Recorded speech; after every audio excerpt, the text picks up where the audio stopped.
नमः सिद्धेभ्यः नमो अरिहन्ताणं नमो सिद्धाणं नमो आयर्याणं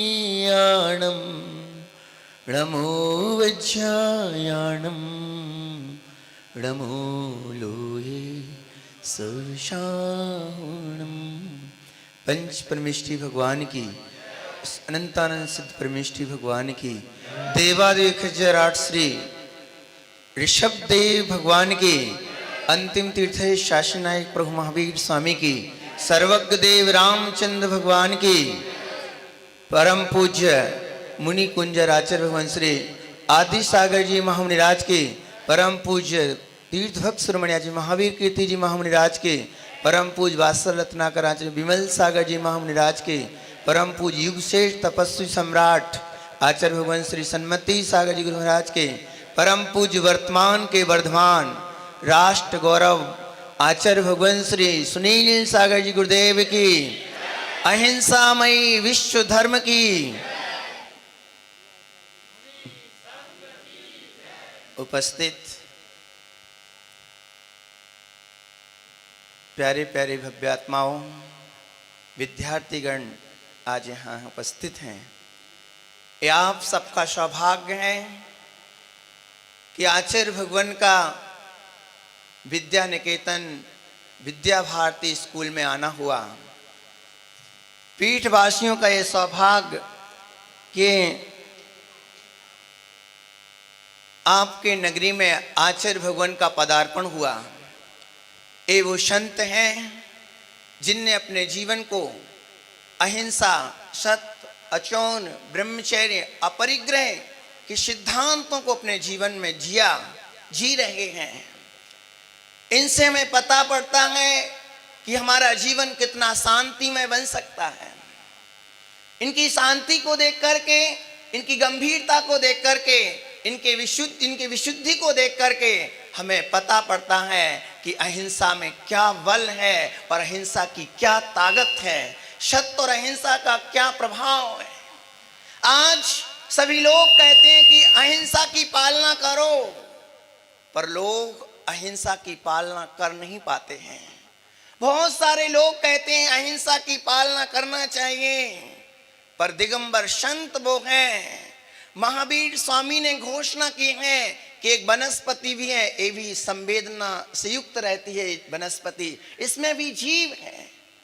पृथ्वी, जल, अग्नि, वायु, वनस्पति जिनसे हमारा जीवन संवरता है, जीवन बनता है, वो भी एक इंद्रिय जीव की संज्ञा दी है, वो भी जीव है। भगवान महावीर ने बड़ी मंगलमयी देशना में कहा है कि सब जीवात्मा हैं, उनकी रक्षा करना चाहिए और उनकी रक्षा का संकल्प और अपनी आत्मा की रक्षा रागादि भावों से करना चाहिए। ये आचार्य भगवान निरंतर प्राणी मात्र के प्रति संभाव रखते हैं। यहाँ कोई दुश्मन भी तलवार लेकर के आ जाए, एक प्रसंग है कि एक दुश्मन क्या, आचार्य भगवान का कौन दुश्मन, पर उसने अपने मन में कुछ विचार कर लिए होंगे, अनुकूलता नहीं बनी होगी, उसने आचार्य भगवान को श्रीफल मस्तिष्क में मारने की कोशिश की। नारियल, हाँ श्रीफल, तो तेजी से मारा, आचार्य भगवान के यहाँ सिर में लग गया। सभी लोगों ने उसको पकड़ लिया, उसकी पिटाई गई, पर आचार्य भगवान ने उसको क्षमा कर दिया। इसको क्षमा कर देना यही सबसे बड़ी निर्मलता का प्रतीक है। जिनने अपने जीवन में राग द्वेषों को जीता है वही तो महान कहलाते हैं। सम्राट वह नहीं होता है। लौकिक में तो सम्राट माने जाते हैं जिसने दूसरे देशों को जीता है, पर वास्तव में सम्राट तो वह है जिनने इंद्रियों पर विजय पाई है, कषायों पर विजय पाई है, वह सबसे बड़ा सम्राट है। ये उदाहरण हमारे बीच के ही है, हम सब ने देखे हुए उदाहरण आचार्य भगवान के साथ इन्हीं जीवन में घटे हुए हैं। इनकी करुणा, जब हम लोग रास्ते में एक बार विहार कर रहे थे तो पाड़वा पंचकल्याणक में प्रवेश का समय था, 2-3 किलोमीटर ही रह गया था, और वहाँ एक कोई गाय का बछड़ा, तो बछड़ा थोड़ा बड़ा था और वो अस्वस्थ था, ऐसा बैठा हुआ था, नजर आया। आज ठंडी का समय था, आचार्य भगवान चलते जा रहे थे, वहां पैर थम गए, उसको निहारने लगे, अस्वस्थ नजर आ रहा है। विचार करो, हम तो यूं नजर करते हुए आगे बढ़ जाते हैं, तो हमारे ऊपर आ ना जाए, मुझे इसकी सेवा ना करना पड़े। आचार्य भगवान वहां रुक गए, आगे प्रवेश होने वाला था, रुक गए और उसको देखा कि देखो जाके उसके तकलीफ क्या है। पता पड़ा कोशिश करने पर कि उसके कुछ पैर में कुछ तकलीफ है। तुरंत वहाँ एनिमल्स के जो डॉक्टर होते हैं उनको बुलाया गया, उनको मैसेज करवा दिया गया, पक्का हो गया कि वो आएंगे। फिर आचार्य भगवान ने वहां से विहार किया। एक करुणा का उदाहरण था। अपने जीवन में जीना, अहिंसा बहुत बड़ी उपलब्धि है। जिन जिन घरों में अहिंसा है, जिन जिन घरों में, जिन व्यक्तियों के जीवन में सत्यव्रत है, जिनके जीवन में आचौर्य व्रत की पालना की जाती है, ब्रह्मचर्य की आराधना की जाती है, अपरिग्रह की आराधना की जाती है। अपरिग्रहवाद का सिद्धांत भगवान महावीर स्वामी ने, ऋषभदेव ने दिया कि तुम सिर्फ संग्रह अपने लिए मत करते रहना। तुम कितना जोड़ोगे, कितने में तुम्हारा पेट भरेगा? 1000 लाख करोड़ अरब खरब कितना रखोगे? आपकी जितनी आवश्यकता है उतना रखो और बाकी सिर्फ समाज के कल्याण के लिए, प्राणी मात्र की रक्षा के लिए समर्पित कर दो। यही कारण है भामाशाह, आपने नाम सुना होगा। जब पैसा खत्म हो गया था, अनाज खत्म हो गया, अब कैसे युद्ध किया जाए, परास्त हो गए। भामाशाह ने कहा कि महाराजा, हमारे रहते रहते आप परास्त नहीं हो सकते, सारे भंडार आदेश रक्षा के लिए खोल दिए गए हैं। ये उनकी उदारता थी, जिनने जाना कि जीव के प्रति आत्मीयता, जिनने समझी जीवन में संस्कार बहुत जरूरी है। आज संस्कार है, विद्या निकेतन अध्ययन के साथ साथ संस्कार का भी काम कर रही है। अंग्रेजी पढ़ाना बुरी बात भी नहीं और ज़्यादा अच्छी बात भी नहीं, क्योंकि हम विदेशों की ओर बढ़ जाते हैं, पश्चात संस्कृति की ओर ढल जाते हैं, हमारा रुझान वहाँ हो जाता है, हमारी पहचान एक अलग प्रकार की बनती है। यहाँ इस पहली बार देखा, जिसके लिए आचार्य भगवान कहते हैं इंग्लिश के प्रति पीछे मत पड़ो, हमारी मातृभाषा हिंदी है तो हिंदी का सम्मान करो। और विद्या निकेतन में अभी प्राचार्य जी ने, यहाँ शर्मा जी ने बताया, ये बहुत बड़ी उपलब्धि है। कई देश अपनी भाषाओं पर पक्के हैं, अपनी भाषा पर ही बोलते हैं, उसमें लिखते हैं, उसमें कहते हैं, तभी तो उनकी समृद्धियां बढ़ रही हैं। हम भाषा में गुलाम हो जाते हैं, शर्म आती है हमें अपनी हिंदी भाषा को बोलने में। इंग्लिश जो बोलते हैं उसको हम स्टैंडर्ड समझते हैं, मॉडर्न। हम मॉडर्न हैं तो हमें ऐसा बोलना चाहिए। मैं आपसे कहना चाहता हूं, अभी एक जगह यहाँ छोटा सा कोटेशन लिखा हुआ है, आपने पढ़ा होगा विद्यालय के परिसर में, कि बच्चे को कोई उपहार ना दो तो थोड़ी देर तक रो लेगा, थोड़ी ही तकलीफ आएगी, पर बच्चे को यदि तुमने संस्कार नहीं दिए पूरे जीवन भर उसको रोना पड़ेगा। संस्कार बहुत जरूरी है। आचार्य भगवान कहते हैं माता पिता को इतने होन कर बेटे के प्रति कर्तव्य। आचार्य तिरुवल्लुवर स्वामी कहते हैं कि बेटे का यानी माता पिता का बेटे के प्रति क्या कर्तव्य होता है।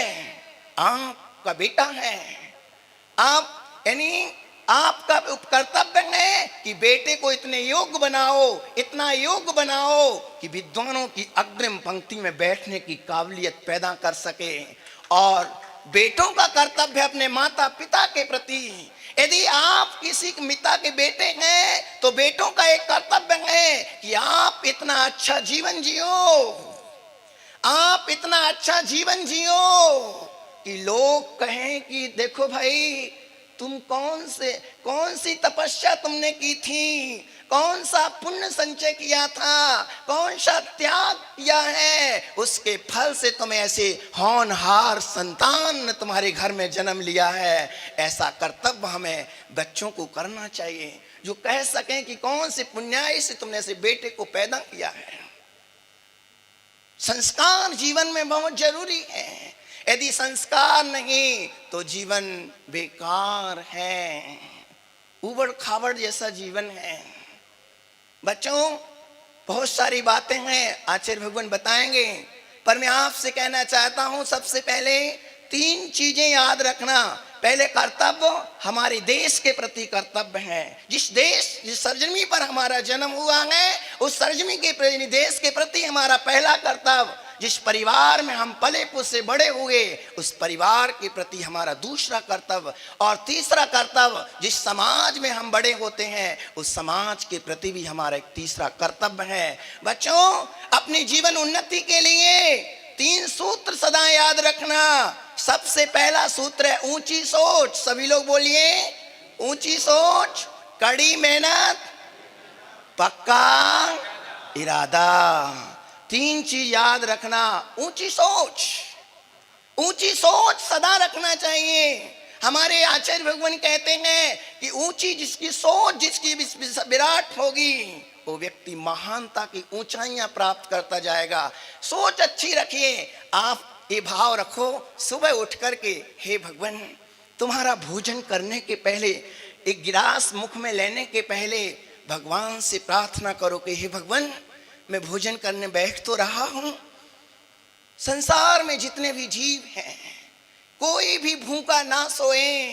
हे प्रभु, संसार का कोई जीव भूखा ना सोए, सब जीव शुद्ध भोजन करें, पवित्र जीवन जिए। ऐसी पवित्र भावना करके आप वो भोजन करोगे, वो भोजन आपको प्रसाद बन जाएगा, वो आपके जीवन को धन्य कर देगा, वो एक प्रार्थना का रूप ले लेगा।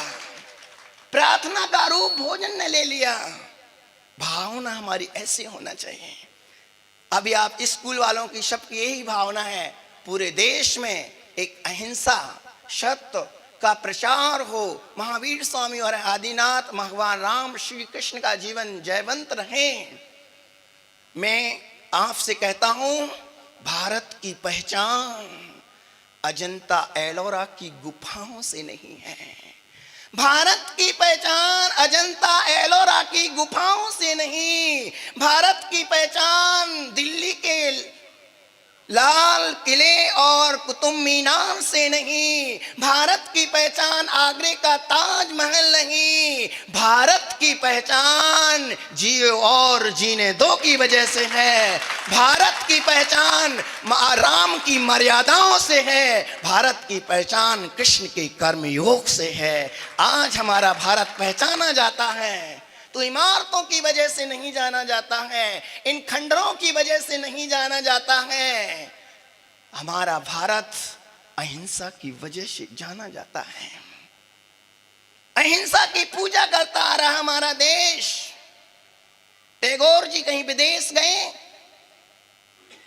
तो किसी ने उनके चरणों को छुआ तो बोले नहीं, मेरे चरण मत छुओ। बोले नहीं, भारत की हर आत्मा एक संत पुरुष हुआ करती है, इसलिए आप हमारे लिए वंदनीय हैं।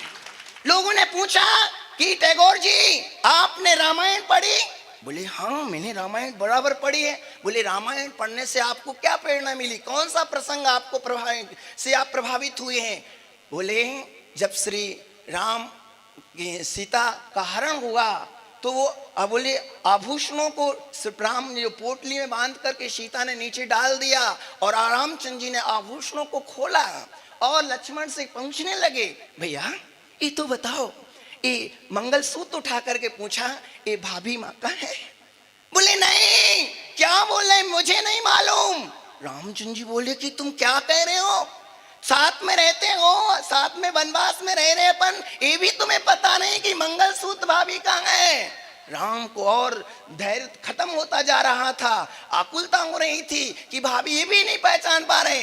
तो फिर दूसरी हाथों में पहनने वाली चूड़ियां भी उसमें थी, चूड़ियों को निकाला, ये तो पहचानो। लक्ष्मण फिर नीचे आंखों को करके बोले, भैया मैं इनको भी नहीं पहचानता हूँ। रामचंद्र जी बोले तुम क्या कर रहे हो? फिर बोले, फिर उंगली में पहनने वाली अंगूठियों को निकाला, फिर बोले भाई इनको भी मैं नहीं जानता हूँ।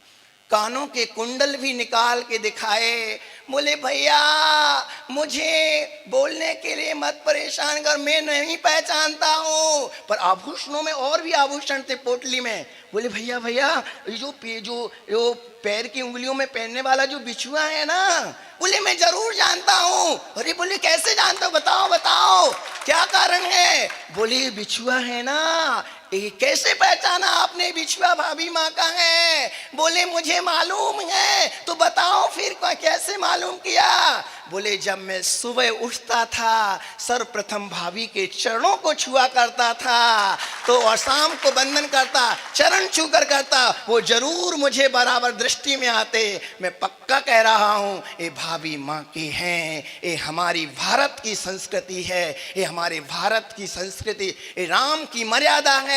आजकल के लक्ष्मण की तो पूछो ही मत, पूरे आभूषण बता देंगे। आज भारत देश मर्यादाओं से जाना जाता है। विदेशों में देख रहे हैं अधूरे कपड़े ऊपर से नीचे, नीचे से ऊपर, यानी अधूरे कपड़े होते हैं। बच्चों अपने जीवन को सुंदर बनाना है, गाने और पिक्चर से सदा दूर रहना। क्या करना, गाने और पिक्चर से सदा दूर रहना। अपने जीवन में अहिंसामय जीवन, हमारा जीवन बनने की कोशिश में हमें निरंतर प्रयासशील रहना चाहिए। आज विद्यालय के पावन परिसर में आचार्य भगवान की मंगलमयी देशना, हम सब अपने जीवन को किस तरीके से बनाएं, हमारे कर्तव्य क्या हैं और हमें कितने उत्साह और उमंग के साथ उनका संपादन करना चाहिए, उनको करना चाहिए। तो अब सबसे पहले ऊंची सोच अपनी सदा बना के रखना। क्या करेंगे, ऊंची, बच्चों ऊंची सोच सदा रखो। मैं सबसे कहता हूं अपने जीवन में बुराइयां आए उसके पहले उन बुराइयों को हटा देना चाहिए। बुराई अपने जीवन में प्रवेश नहीं करने देना चाहिए, वो जीवन को बर्बाद कर देती हैं। जब कोई आपके पिता आपसे कहें कि बेटा मेरा जन्मदिन है, आपको क्या गिफ्ट चाहिए, पिताजी से कहना पिताजी आपका जन्मदिन है, मुझे उपहार दोगे। बोले हाँ तू तो मेरा राजा बेटा है, सारा कमाई तेरे लिए तो कर रहा हूँ, किसके लिए कर रहा हूँ, क्या चाहिए। बोले दोगे, पक्का बोलो। बोले हाँ दूंगा। आपको चाहिए क्या है। बोले जो बेटा ने कहा पिताजी आप जो स्मोकिंग करते हैं, बीड़ी पीते हैं, तम्बाकू खाते हैं, गुटखा खाते हैं, इनका त्याग कर दो, बस यही हमारे जीवन की सबसे बड़ी उपहार होगा। मैं यही चाहता हूं कि मेरे पिता स्वस्थ रहें, पवित्र रहें, आनंदमय रहें। बच्चों उपहार मांगना है तो इस तरीके के उपहार मांगना। ऊंची सोच सदा रखना, सोच सदा ऊंची रखोगे तुम बहुत ऊंचाइयों पर जाओगे। अपने परिवार तक ही नहीं, अपने समाज तक ही नहीं, पूरे प्राणी मात्र के प्रति सद्भाव रखो। भगवान महावीर ऋषभदेव ने ऊंची सोच रखी, आचार्य भगवान सुनील सागर जी ऊंची सोच रखे, तभी तो आप सब इनके चरण वंदना कर रहे हैं। यदि 2-4 जनों को ही राग करते तो दुनिया इनको पहचानती नहीं। अभी 2-4 लोगों तक ही सीमित रह जाते। नहीं, ये महावीर के लघुनंदन है, ये ऋषभदेव के लघुनंदन है। इनने हर एक जीवात्मा में अपनी जैसी आत्मा देखी है, चाहे वो सामान्य सी चींटी भी क्यों ना हो, चाहे वो वनस्पति भी क्यों ना हो, या मनुष्य भी क्यों ना हो, गरीब भी क्यों ना हो, अमीर भी क्यों ना हो, स्त्री वर्ग क्यों ना हो और निचला वर्ग क्यों ना हो, महान से भी अवस्था में क्यों ना हो, एक मात्र दृष्टि से देखा जहां जा रहा है सब भगवान आत्मा है। इसलिए उनकी कल्याण की कामना से वही भर सकता है जिसने प्राणी मात्र के प्रति अपनत्व का भाव रखा है। आज हम सबका सौभाग्य कि हमें ऐसे आचार्य भगवान का मंगलमय उद्बोधन हमें प्राप्त होगा। महावीर आदिनाथ भगवान की जयंती का प्रसंग और विद्या निकेतन में प्रवेश, यहाँ के मंगलमय बच्चों के लिए मंगलमय उद्बोधन, ये सबसे बड़ा उपहार है। ये उपहार निश्चित पता नहीं था पीठवासियों को मिलने वाला था कि नहीं। वो तो ना जाने कौन सा पुण्य योग आया कि आदिनाथ जयंती पीठ में भव्यता के साथ मनाई जाएगी और आचार्य भगवान के मंगलमय उद्बोधन से हम सब प्रभावित होंगे और लाभान्वित होंगे। अपना जीवन निर्मल और पवित्र बनाए। निमंगल भावना के साथ आचार्य सुनील सागर जी गुरुदेव की